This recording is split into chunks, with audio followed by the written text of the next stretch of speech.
Why don't you drag yourself back into our working folder and find a document named maskfactory.psd and open it up. I like this photo for some reason. It's just a wall, but it looked like somebody took a couple of cans of paint, scrambled them all up, and threw it against the wall. I want to mask with that wall.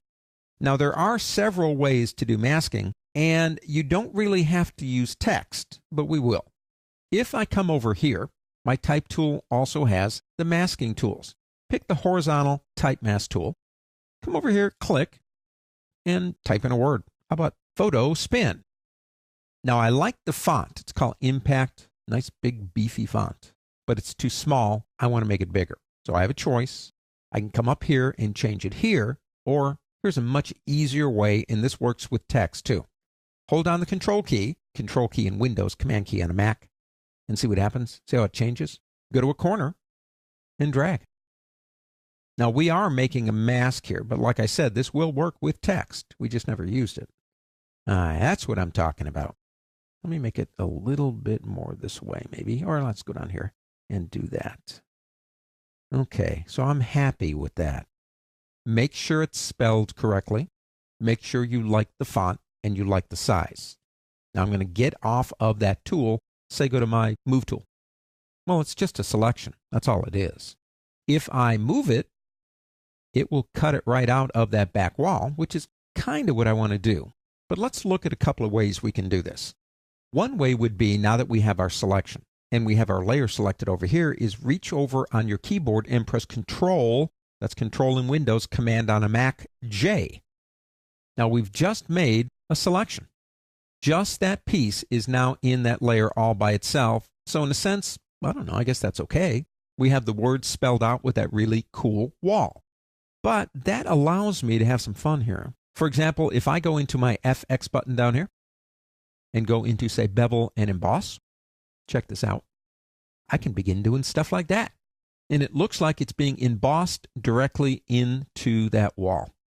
And we could spend easily another half hour here working and playing around with all of these options. That would be one way to take words and cut them out of an image. Okay, let's get out of here. Let's get rid of that. Now, through the magic of my undos here, I can go back until I find the selection again so I don't have to retype it. Another way to do this, not the same technique, but to get the word photo spin in that kind of look, is to create a mask in the layer. So if I come over here and click the layer mask icon, well, there you go. The mask is made based on the selection. Now, I could still, if I want to, go in here and apply things like maybe a bevel and emboss, play around with it. But you've lost, in this case, the background in place of the text. The text is now represented by that wall. The other thing you can do here, of course, is you can move things around. This button here locks the mask in to the image. If I click here to turn that off, and then come to, say, the mask, and then come over here and drag, I can change where it is, if that's something I want to do.